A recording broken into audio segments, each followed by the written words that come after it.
الحمدللہ رب العالمین والصلاة والسلام علی اشرف المرسلین سیدنا و نبینا محمد وعلی آلہ و اصحابہ اجمعین اما بعد فاعوذ باللہ من الشیطان الرجیم بسم اللہ الرحمن الرحیم رب اشرح لی صدری ویسر لی امری واحلل عقدۃ من لسانی یفقہوا قولی۔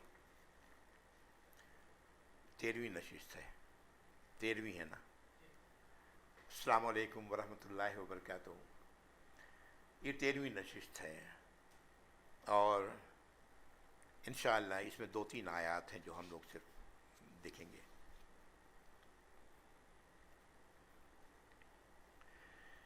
رب اشرح لی صدری ویسر لی امری واحلل عقدۃ من لسانی یفقہوا قولی یا رب العالمین۔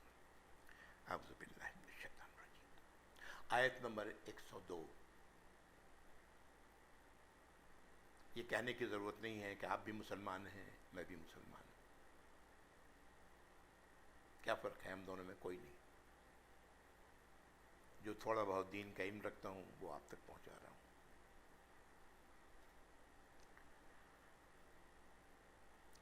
آیت نمبر 102 قرآن آپ کے ہاتھ میں ہے۔ وَاتَّبَعُوا مَا تَتْلُو الشَّيَاطِينُ عَلَى مُلْكِ سُلَيْمَانَ۔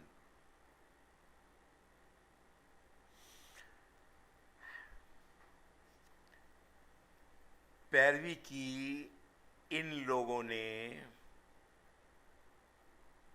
جو شیاطین پڑھا کرتے تھے سلیمان علیہ السلام کی بادشاہت میں۔ کن لوگوں کی بات کی جا رہی ہے؟ سلیمان علیہ السلام موسیٰ علیہ السلام کے بعد آئے ہیں اور یہ بادشاہ تھے اور صاحب ایمان بادشاہ تھے۔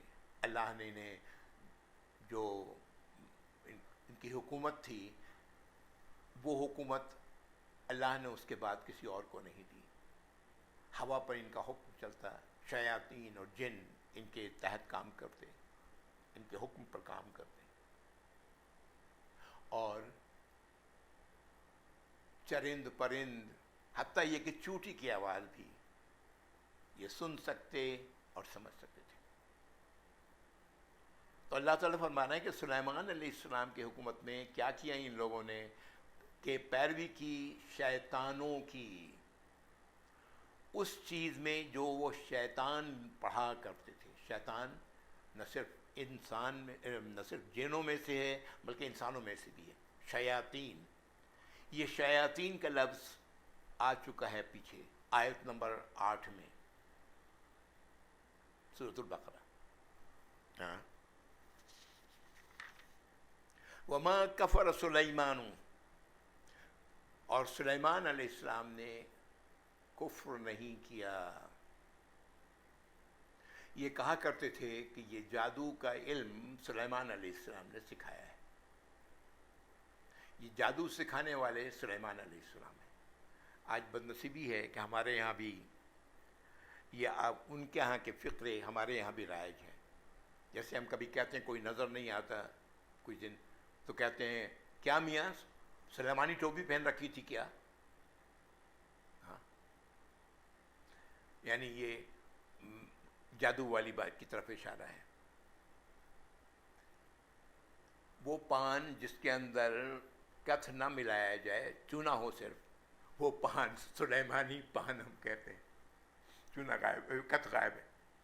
دودھ کے بغیر چائے ہمارے یہاں کہنے والے لوگ اس کو سلیمانی چائے کہتے ہیں۔ یہ گند کہاں سے آیا؟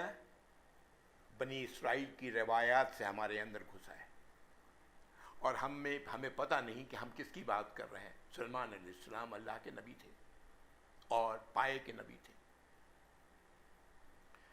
تو اللہ تعالیٰ فرما رہے ہیں کہ سلیمان نے کفر نہیں کیا تھا۔ کیا مطلب؟ سلیمان نے جادو علیہ السلام نے جادو نہیں سکھایا تھا۔ یہاں تو صاف ایک بات پتہ لگ رہی ہے کہ جادو کیا ہے؟ کفر ہے، اللہ کی نافرمانی ہے۔ جادو اللہ کی نافرمانی ہے۔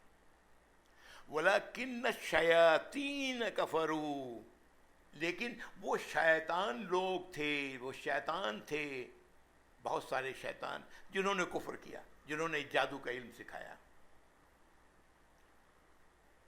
ان شیاطین نے کفر کیا. یعلمون الناس السحر، ان لوگوں کو سکھایا کرتے جادو. علم کوئی بھی ہے، علم کا منبع اللہ ہے. اسی صورت میں آگے چل کر کے آئے گی آیت الکرسی، جو قرآن کی عظیم آیت، جس کو اللہ نے نبی کریم صلی اللہ علیہ وسلم فرمایا ہے. یہ قرآن کی عظیم آیت ہے. آیت الکرسی ہم لوگ پڑھتے ہیں، آیت الکرسی آئے گی. اس میں انشاءاللہ ہم لوگ پڑھتے ہیں، شاید جو لوگ سمجھتے ہیں تو ان کی بات اور ہے، لیکن یہ اللہ تعالیٰ فرماتے ہیں کہ سارا کا سارا علم میرے پاس ہے، اور ہم اس علم میں سے جو چاہتے ہیں دیتے ہیں، جس کو چاہتے ہیں جیسے چاہتے ہیں وہ ہم دیتے ہیں. یہ علم بھی اللہ ہی کی طرف سے آیا ہے. کیوں؟ تاکہ ایمان والے اور غیر ایمان والوں کو پتہ لگ جائے کہ وہ کہاں ہیں، ایمان والے ہیں یا غیر ایمان والے ہیں. جادو کا علم سیکھنے والے ظاہر ہے ایمان والے کیسے ہو سکتے ہیں، ہدایت یافتہ لوگ کیسے ہو سکتے ہیں، وہ لوگ جو متقی ہیں کیسے ہو سکتے ہیں، وہ لوگ جو کامیاب ہونے والے ہیں وہ تو نہیں ہو سکتے. یعلمون الناس ولکن الشیاطین کفروا یعلمون الناس السحر، وہ سکھایا کرتے لوگوں کو جادو. وما انزل علی الملکین ببابل ہاروت و ماروت، یہ اللہ تعالیٰ بتا رہے ہیں کیسے یہ علم آیا. اور جو نازل کیا گیا انزل علی الملکین، دو فرشتوں پر، بابل میں، بابل جگہ ہے عراق میں، بابل میں، بیبلیکون اسے انگریزی میں کہتے ہیں. یہ it is one of the wonders, آج بھی ہے اس کے نمونے. اب پتہ نہیں عراق میں جنگ کی وجہ سے ون آف دا ونڈر، 8 ونڈروں میں سے ایک ونڈر تھا. بابل میں وہ دو فرشتوں کا نام تھا، ایک کا نام تھا ہاروت، ایک کا نام تھا ماروت.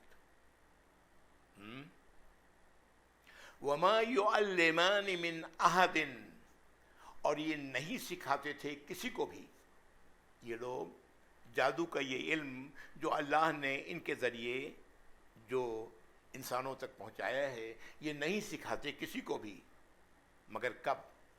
حتی یقول، یہاں تک کہ یہ واضح کر دیتے، بتا دیتے، ان کو کہہ دیتے، انما نحن فتنہ، دیکھو ہم فتنہ ہے، آزمائش ہے.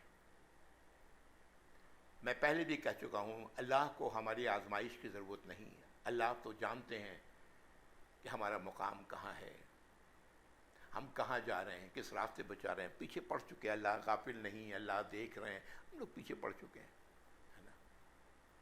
اگر ہمیں پتہ لگ جاتا ہے کہ ہم کون سے راستے پر چل رہے ہیں، تو اللہ تو سینوں کا حال جانتے ہیں. اللہ کو کیسے نہیں معلوم کہ کون سے راستے پہ چل رہے ہیں. یہ ہمارے اپنے نفس کے لیے ہے کہ ہم سمجھ سکیں کہ ہم کون سے راستے پر چل رہے ہیں.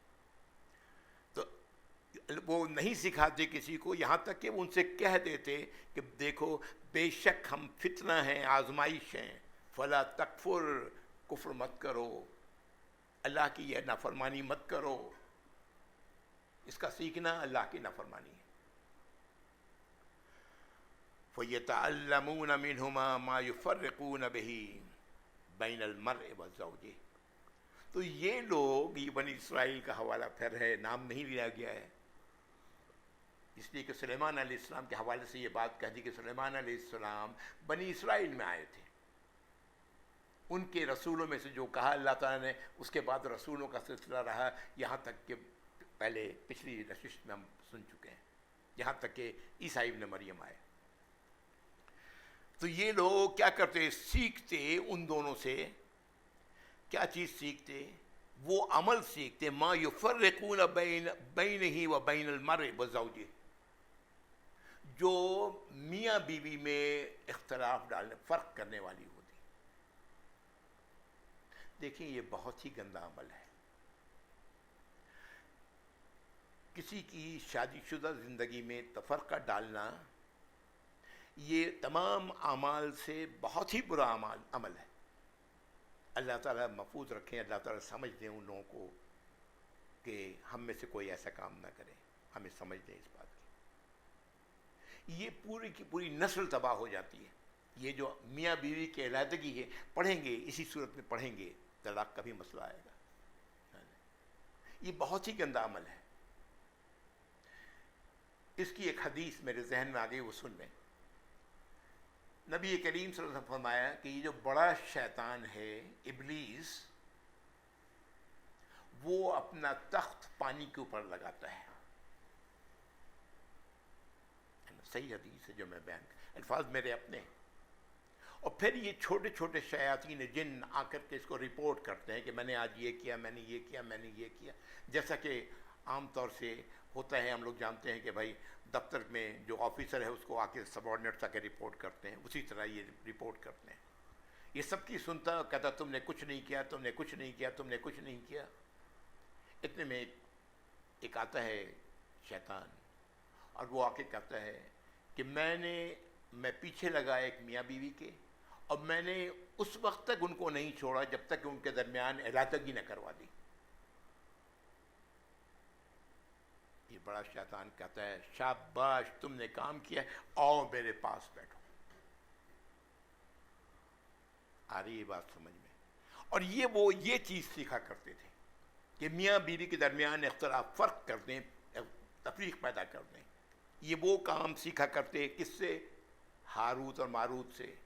یہ دونوں فرشتے ہیں، اور یہ دونوں فرشتے نہیں سکھا رہے ہیں کسی کو، بتا دیتے ہیں کہ دیکھو جو کچھ میں سکھا رہا ہوں یہ بہت بڑی آزمائش ہے، مت پڑھو، اس میں کفر ہے، مت کرو. کفر کی سزا کیا ہے؟ جہنم. مت کرو یہ. لیکن اس کے باوجود یہ سیکھتے کہ جو مرد اور شوہر اور بیوی میں فرق، اختلاف پیدا کرنا کا عمل وہ سیکھتے، جادو کا وہ عمل سیکھتے. اس سے یہ بھی پتہ لگتا ہے کہ جادو کے اثر سے میاں بیوی کے درمیان میں تفریق پیدا کیا جا سکتا ہے. جادوئی عمل یہ کام کر سکتا ہے. جادو کہتے ہیں، سحر ایکچولی کہتے ہیں ایک غیر محسوس چیز کو، بغیر. اب ظاہر ہے یہ ایک انسان اپنی بیوی سے اس کی ہر چیز بری لگ رہی ہے، یہ بیوی کو شوہر کی ہر چیز بری لگ رہی ہے. کہاں اللہ تعالیٰ تو کہتے ہیں کہ یہ رشتہ ہے محبت کا، الفت کا، ہے نا. اور کہاں اس رشتے میں ہر چیز بری لگ رہی ہے. کہاں وہ صورت حال تھی کہ میاں کو بیوی کی ہر چیز اچھی لگتی تھی، بیوی کو شوہر کی ہر چیز اچھی لگتی تھی. یہ جادوئی اثر کی وجہ سے ایسا ہو سکتا ہے. بالکل قرآن واضح طور پر یہ کہہ رہا ہے. اور اس سے یہ بات بھی بالکل واضح ہو گئی کہ جادو حقیقت ہے. جادو بے سر پیر کی بات نہیں. خیر ہمارے یہاں تو جادو تو آپ کو پتہ ہے ہر چیز میں ہم جادو تصور کرتے ہیں. ایسے لوگ مجھے ملے، یار میرا کاروبار بڑا اچھا چل رہا تھا، کسی نے جادو کر دیا، میرا کاروبار بیٹھ گیا. بہت عام ہے، اور بڑا عام ہے ہمارے ہاں وہ مرغی کا سر یا کسی چیز کا سر کاٹ کر کے گھر میں پھینک دینا، اور اگلے دن کوئی آ کے کہہ رہا ہے کہ تم پر تو جادو کیا گیا تمہارے گھر میں. یہ سب چیزیں بڑی عام ہیں ہمارے یہاں پاکستانی معاشرے میں. بھائی آپ جانتے ہیں آپ بھی، ہم وہی ہیں جو میں ہوں. تو یہ جبکہ وہ کئی بار وہ سب کچھ جھوٹ ہوتا ہے، لیکن کئی بار سچ بھی ہوتا ہے. تو بہرحال تو یہ سیکھا کرتے وہ عمل جو میاں اور بیوی میں فرق کرنے والا، ان دونوں کو جدا کرنے والا وہ عمل سیکھتے. اور پھر اب اللہ کی بات سن لیں. ایمان والوں کو اس بات پر یقین ہونا چاہیے جو اللہ تعالیٰ فرما رہے ہیں یہاں، وَمَا هُمْ بِضَارِّينَ بِهِ مِنْ أَحَدٍ إِلَّا بِإِذْنِ اللَّهِ. اور وہ نہیں تھے کسی کو بھی نقصان پہنچانے والے مگر اللہ کے اذن سے. جادو کا عمل بھی نقصان پہنچاتا ہے اللہ کے اذن سے. اس لیے ایک ایمان والا جادو سے نہیں گھبراتا، کبھی نہیں گھبراتا.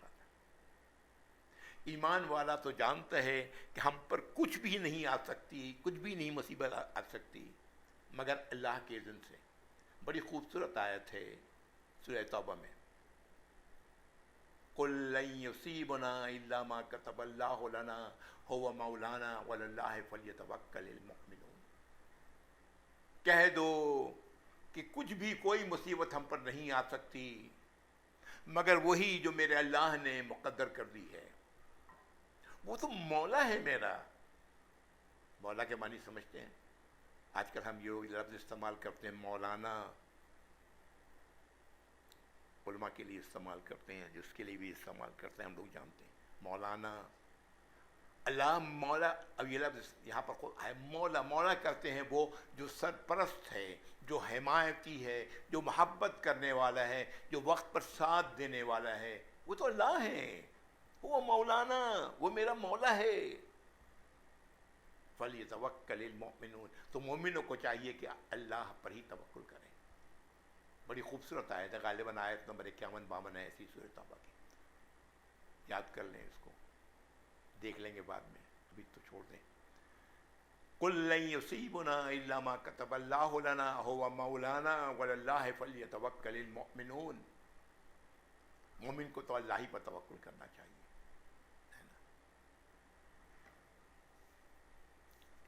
یہ ہمیں نبی کریم صلی اللہ علیہ وسلم نے سکھایا ہے اس امت کو، ایمان والوں کو.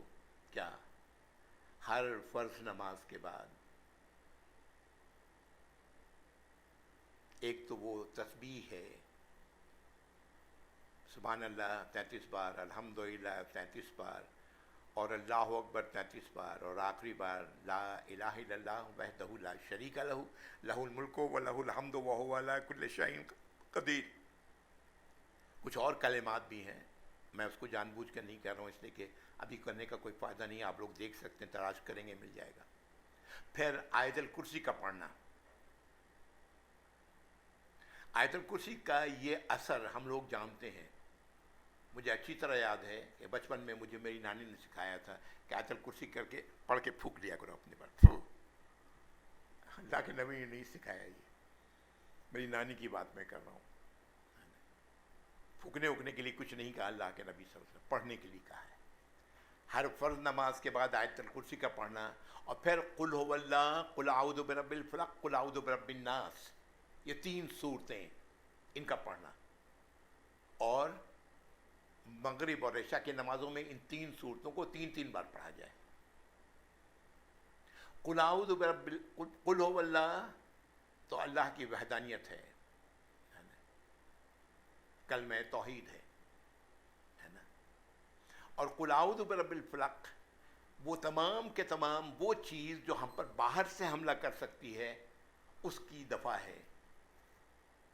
اور قل اعوذ برب الناس وہ چیزیں جو ہمارے اندر سے ہمیں نقصان پہنچا سکتی ہیں. نقصان پہنچانے سے مراد اللہ کی نافرمانی کی طرف لے جانے والی، ان کے لیے دفع ہے. جو لوگ ایسا کرتے ہیں الحمدللہ، جو میں متقین تو ضرور کرتے ہیں یہ، اس میں بلا شبہ، تو یہ کوئی اثر نہیں ہوتا. تو اللہ تعالیٰ فرما رہے ہیں کہ یہ اب کسی کو نقصان نہیں پہنچا سکتے تھے مگر اللہ کے اذن سے. اللہ کی طرف سے یہ ہوتا تھا کہ کس کو نقصان پہنچائیں گے.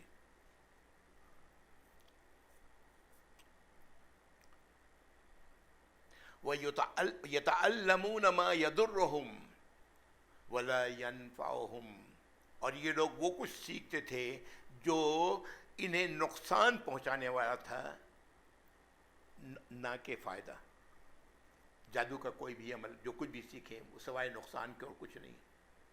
جادو کرنے والا، جادو کرانے والا، یہ سب کے لیے جہنمی کی وہ ہونے کی وعید ہے بھائی. لعنت ہے اللہ کی ان سب پر.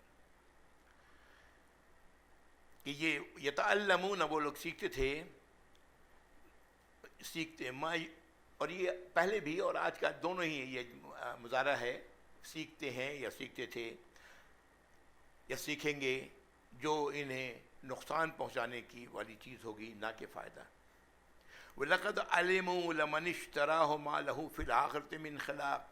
واضح کر دیا اللہ نے. یہ اس بات کو جان چکے تھے کہ جو اس جادو کے عمل کو سیکھے گا، حاصل کرے گا، اسے خریدے گا. ہر زبان کا اپنا ایک انداز ہوتا ہے. اس طرح کا لفظ بہت آتا ہے، ہم لوگ بھی کہتے ہیں، خریدنے کا لفظ کرتے ہیں، برائی خریدی تم نے کہتے ہیں استعمال، لیکن اتنا کامن نہیں ہے جتنا عربی زبان میں اس وقت استعمال ہوا کرتا تھا. اس لیے اللہ تعالیٰ فرما رہے ہیں وَلَقَدْ عَلِمُوا لَمَنِ اشْتَرَاهُ. جس نے یہ سیکھا وہ جان چکا کہ ما لہو فی الآخرۃ من خلاق، اس کا آخرت میں کوئی حصہ نہیں ہے، یعنی آخرت میں اللہ کی نعمت میں اسے کچھ نہیں ملنا. کیا ملے گا پھر؟ اللہ کا عذاب. وَلَبِئْسَ مَا شَرَوْا بِهِ أَنفُسَهُمْ، اور کیا ہی برا تھا یہ جو یہ سیکھتے تھے یا جو خریدتے تھے اپنے آپ کے لیے. ظاہر ہے تباہی ہے نا. ہماری زندگی تو یہیں ختم نہیں ہو رہی ہے، موت کے بعد بھی زندگی ہے. موت دنیا سے جانے کا نام ہے، اور پھر پتہ نہیں ایک طویل زندگی ہے. کبھی پھر اس پر یہ آ چکا ہے، یہ بھی 39 آیات میں آ چکی ہے یہ بات.